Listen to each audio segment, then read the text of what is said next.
In this tutorial, I'm going to show you how to create a beautiful looking mobile app without having to write a single line of code in just a few minutes using a free tool called Glide Apps. With Glide Apps, you can create all kinds of apps for project management, education, training, productivity, health tracking, finance, company dashboards, and more that will run on both Android and iOS devices. So how does it work? Glide Apps simply adds a mobile app-like interface to a Google spreadsheet. The app itself is simply a website that looks and feels exactly like a native app. So who is Glide Apps for?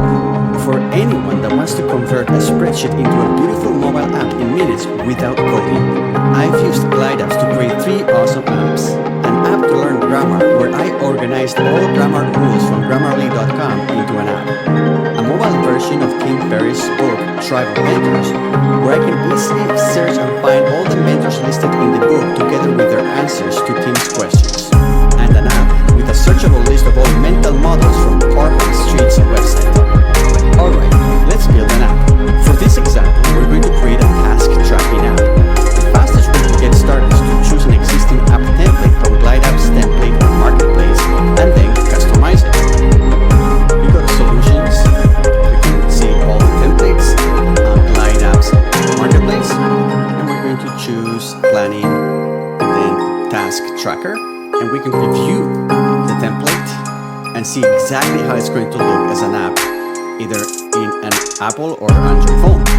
And then what we're going to do is just copy the template, and that's going to open the template on our account.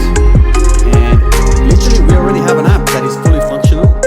We could share it and publish it, and it's going to generate a QR code and also a customizable URL. Now, if you want to have your own custom URL, you have to upgrade, but you could change this to my app and then make sure that it's available. And then you can send it directly to your phone as well.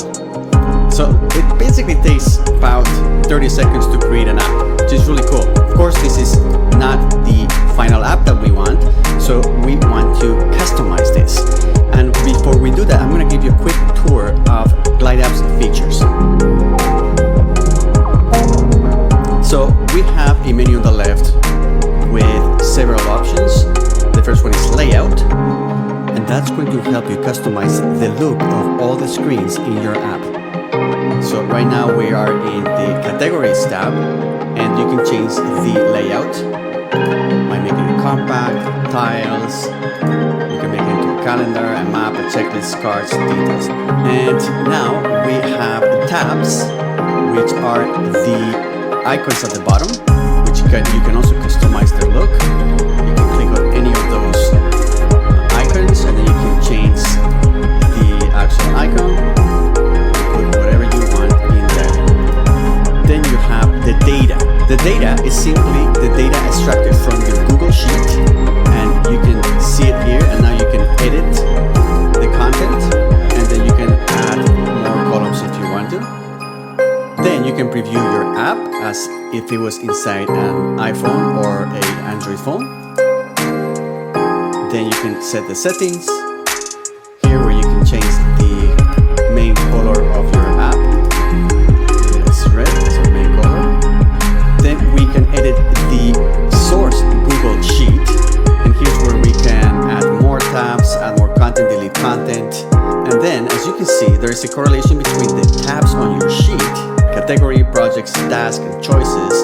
And we go back to Glide Apps user interface. You can see the tabs correspond to the tabs on your spreadsheet, except the last one. By default, it will take all the tabs and make them into tabs in your app, but you can always edit them under tabs. So here we have 3 tabs. If we wanted to add another tab from the spreadsheet, then we can create a new tab, give it a label, and then choose one of the 4 available tabs. In this case, all of them are represented except choices, because we don't really need that one. And finally, we have a reload sheet button, and all it does every time we change the content of our original Google spreadsheet, it will update the content in the app. Alright, so let's customize this app a little bit. Most of the work you're gonna be doing is under the layout tab here, and this allows you to change the look of all the screens on your app. Let's say I want to change these to tiles. I want to make the original categories bigger, and I want to change also how the images look. Okay, so on the right hand side we have menus with all the things that we can change.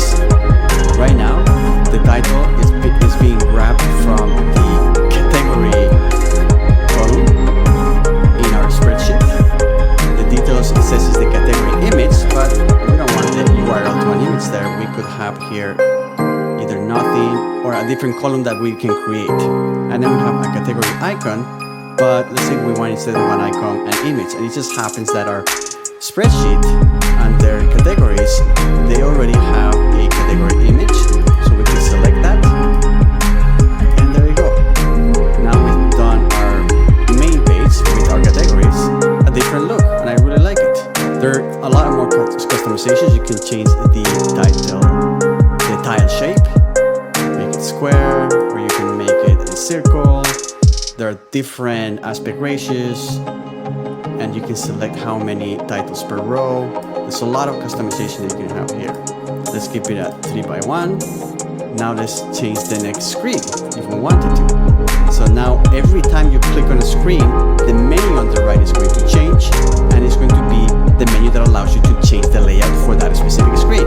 So in this case, the components that we have right now are a title, a form button, and an inline list that lists the projects under this category. We go to the actual project, in this case Tisha's birthday, and at any time, this is the beautiful thing about Glide apps, you can rearrange anything. Let's say I want the action test higher up, I can change it there. If I want the form button at the bottom, I just can drag it and drop it to whatever location I want to. And this will be changed for all the other projects, because this is just a template, a layout template that we can easily edit. Now we can delete any of the items as well. Let's say I don't want the list relation, so I can just delete it. So that takes care of doing custom layout modification. Next, we're going to learn how to add components to our app. So let's say we want to add a new component. There are many components that you can add to your layouts, from text, media, buttons, lists, different input fields, charts, pickers.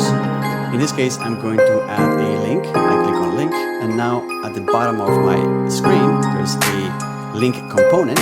Now we have to select where the data is coming from. Right now it's just picking one of the columns available in our spreadsheet, but we want to create a new column, so we're going to have to go under data and then projects and create a new column called link, and then we can select which type of type it is. In this case, we're going to select basic column and then link. We click done. You can edit it and enter a link. So for Tisha's birthday, there should be now data that we can pull for a new component called link. So here we can go and click on link and select the new column that we created, which is called link, and we can decide how the link shows up. Is it the page title or the actual link, or a short URL? Let's say just short URL, and now we can rearrange it.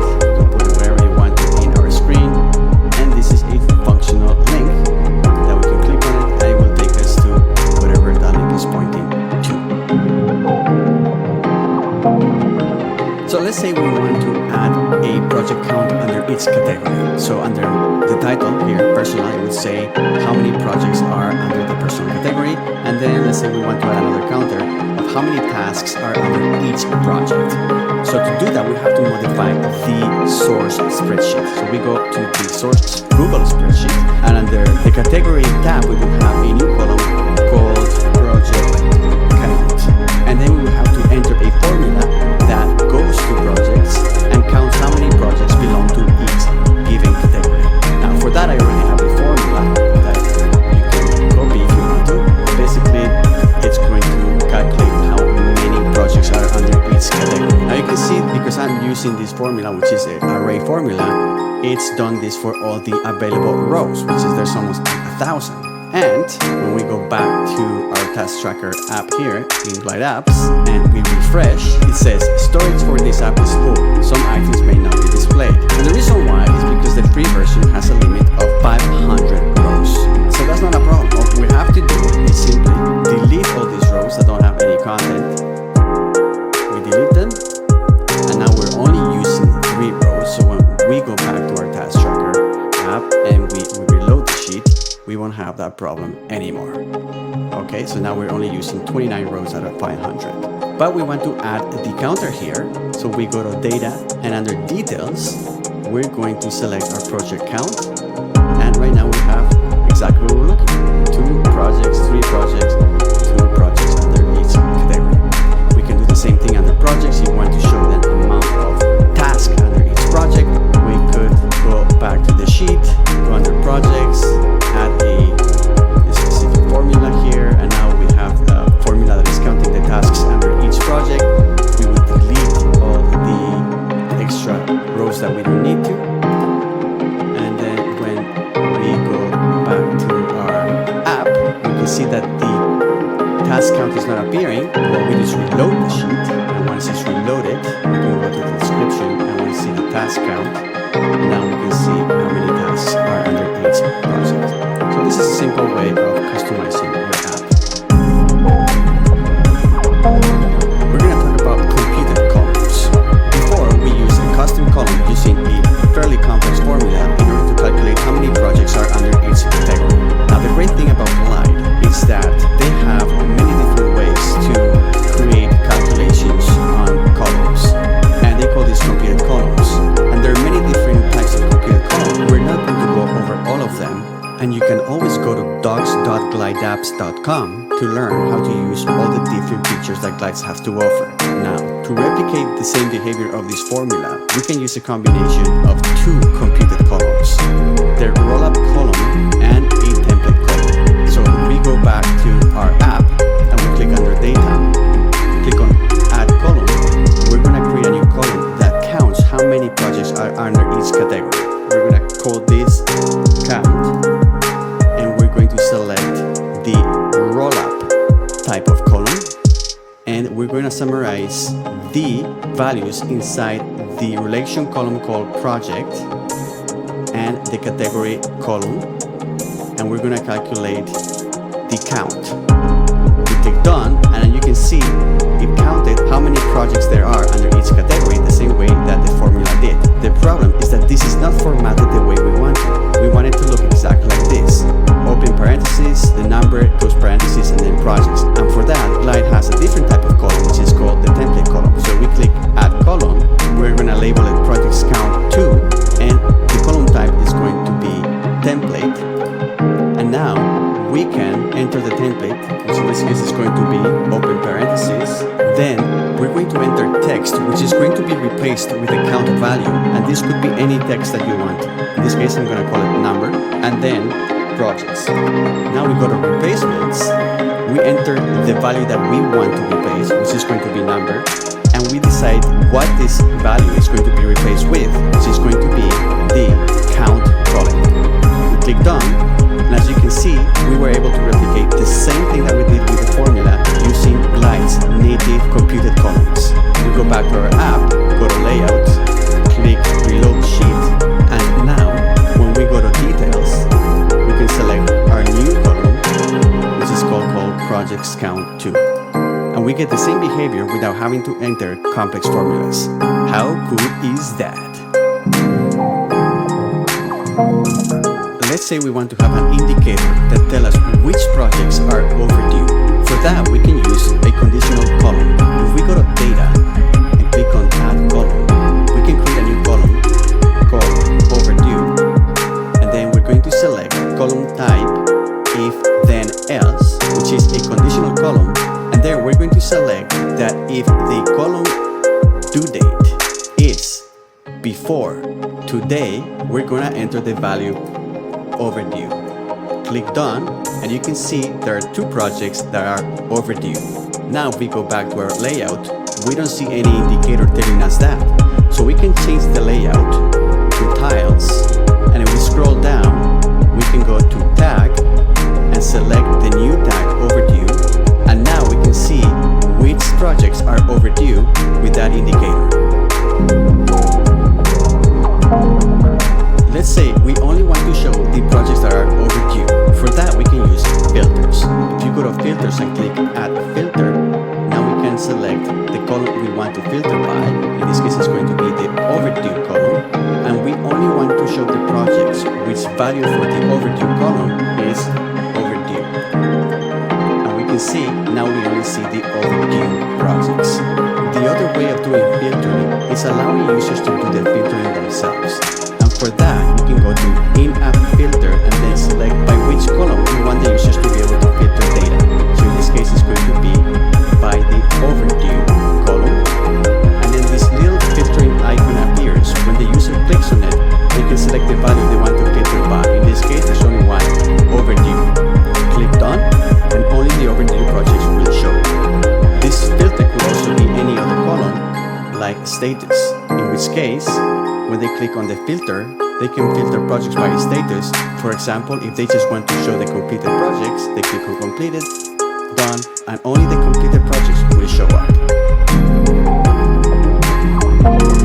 Let's talk about relation columns. This is a very important concept because you're going to be using it a lot creating apps. Now, as you can see under categories, when I click on any category, it lists just the projects under that category. But how do you create that relationship? Somehow, we're creating a relationship between the categories and the projects. Glide Apps has made this very simple to do. If we go to data, we can see that there is a column called projects here that is not available in the source Google Sheet. You can see it's not there and it's here. And the way it works, if we go and edit it, we can see this is a relation type of column. And what it's doing is relating the values under the category column here on the left with the values that match the value of that category under the projects sheet. So for this relation to work, the projects sheet needs to have a column called category, and the values of those categories have to match the values under the category column in the category sheet. So if we go to projects, we can see there is a category column with values that match the categories. If we delete this, it won't work. We just delete it, it's deleted, and we go back to the categories page, and when we click on it, nothing is listed because we deleted that relationship. So if we want to restore it, we have to go back to data, add a column, select a column type relation, select which column we want to match, in this case it's category, and then we're going to match it under projects, category. Let's give it a title. And then the other option is we want to make sure we match more than just one, because there can be several projects under one category. If we don't check match multiple, we would only match the first project that matches a given category. Now, so we check match multiple, and we can see now all the projects that match the specific category are going to be listed as well. We click done, we go back to our layout. So if we go under any category, we can see still nothing is listed. We have to go to the right-hand side, click on create new component, and then we're going to scroll down until we see inline list. And by default, it's automatically detecting we have a relation column and it's listing the projects that match the criteria that we set. In this case, there's 2 projects, as we can see, that are under the personal category, or we can verify this under data. And if we go to projects, there should be 2 projects, 1 and 2, Tisa's birthday and new patio, that match that category. And as we can see that, it's done that correctly, and it will do the same thing for all the other projects. And we also have a relation column under projects because we want to match all the tasks under each project. So if we go to data and we go to projects, you can see here that under tasks we have a relation column that is matching the project names with the project column under the task sheet. And we go to the task sheet, we can see there is a column called project that matches the values under projects. When you're done creating and customizing your app and you want to publish it, just click on the share button, and here you can change the app link. If you want to have a custom link, you will have to upgrade your account. You can also share your app using this QR code or send it to your phone or anybody's phone. In this case, I'm just going to copy the link, and then I can open the link on my browser.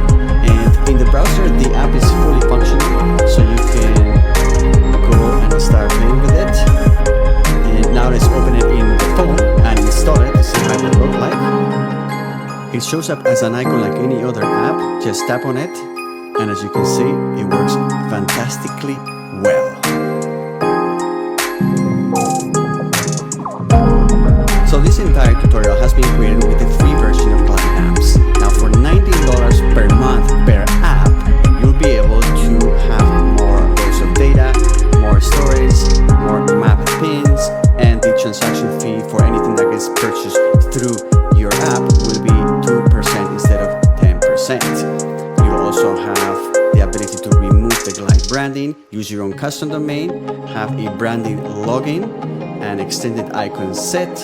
And in terms of security, you'll also have email-based access control, which means people will be able to use their email address to enter your app. You'll also have single sign-on. You'll be able to use Google Analytics, G Suite shared drives, and then you'll also have, on top of community forum support, email support. So it's not the cheapest solution, but really, if you were to try to create your own app, coding or hiring somebody to do it, it would cost you many hundreds of dollars, if not thousands of dollars, to create a similar looking app. And that's it. I hope you enjoyed learning how to create a beautiful mobile app using Glide Apps. And if you want to see more tutorials like this, make sure to like this video and subscribe. Thanks for watching. Bye.